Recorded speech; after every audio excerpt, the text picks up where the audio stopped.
Hello everyone, and welcome to this short webinar on the possibilities of using social network sites for online learning. Are they a viable tool? First of all, I'm sorry I could not schedule something more synchronous, like a Wimba session. Unfortunately, my schedule is a bit crazy and doesn't really allow that. But hopefully the information here will just be a starting point for some thought and discussion. So let's start. So how do we define social network websites? I'm going to use Boyd and Ellison's definition, and I'll paraphrase that here. Web-based services that allow individuals to construct a public profile within a bounded system, to articulate a list of other connected users, and to view and traverse these lists of connections. And I'll also use Boyd and Ellison's distinction of network as opposed to networking. I think a network implies an established group, an existing group of contacts, while networking implies that you're actively seeking new connections.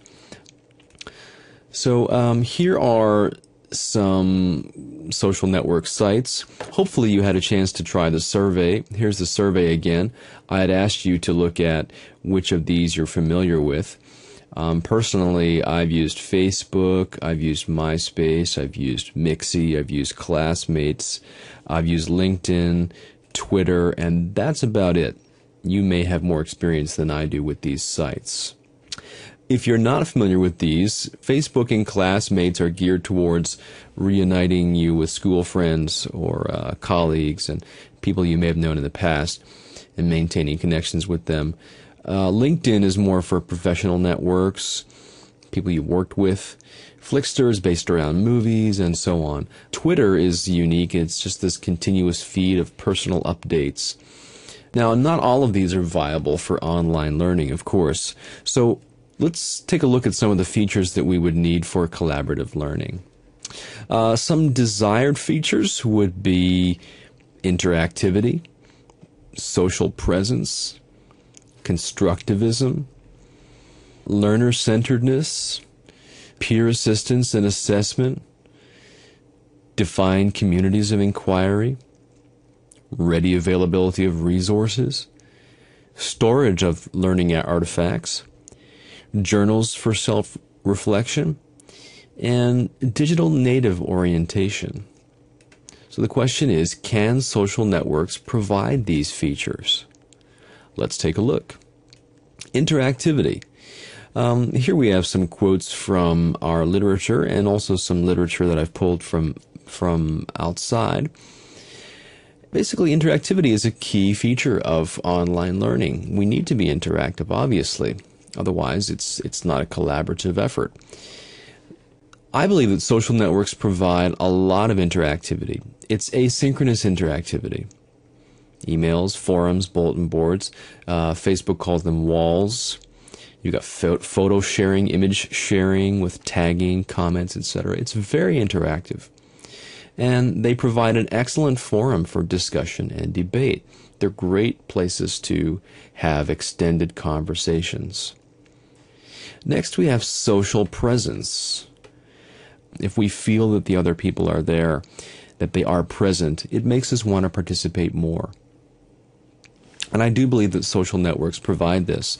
There is a certain three-dimensional presence here. One area that I think social networks are weak is some people just post canned replies. And that's one negative point. And also, asynchronous communications tend to make it difficult to convey emotions. How do you really feel about something? It's easy to see face to face, not so easy to see in posted text. That may be a weak point. Constructivism. Shank says that students need to be able to create their own learning paths, and social networks, I believe, provide that. I'm going to flip here to Mixi, my Mixi account, and give you an example of this. Mixi is a Japanese website. It is, I believe, still the third largest social networking site in the world in terms of the number of users.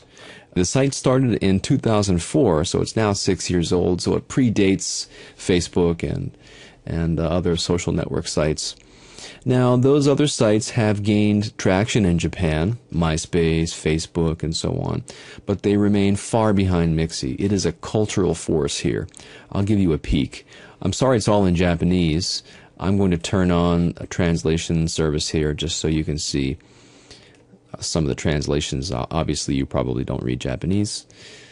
Okay, here is my Mixi page, and down here are some communities that I belong to. Many of them are based on interests. The Big Lebowski, great movie if you haven't seen it. Lots of hockey. I'm Canadian, sorry. A little Coltrane. Here's the one I'm going to show you. It's a community forum for Japanese learners, expatriates like myself who are in Japan. And as you can see here, it's a community for people who are studying Japanese as a second language. It has about 7,000 members, if you check down here. And it's a great forum for learning.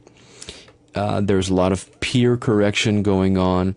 There are lots of conversations, discussions, debates, grammatical questions, questions about culture, and all of these are very well addressed by peers. There are a lot of Japanese who follow this forum and participate their time. As you can see here, there are other forums. There are English language forums as well. English language exchange, Japanese exchange. Here's an English-only site that's geared towards Japanese. Notice you can only use English. So if you're a Japanese user, you can post here, but only in English. And again, the same thing. Users contribute, they help each other, they solve problems, answer questions. It's exactly what we're talking about. It's peer-based learning, it's self-directed, people are starting their own threads. It's a great place to join learning communities. Mixi is, I believe, the best social networking site for online collaborative learning. I think it is actually far better than Facebook because it's based on these communities.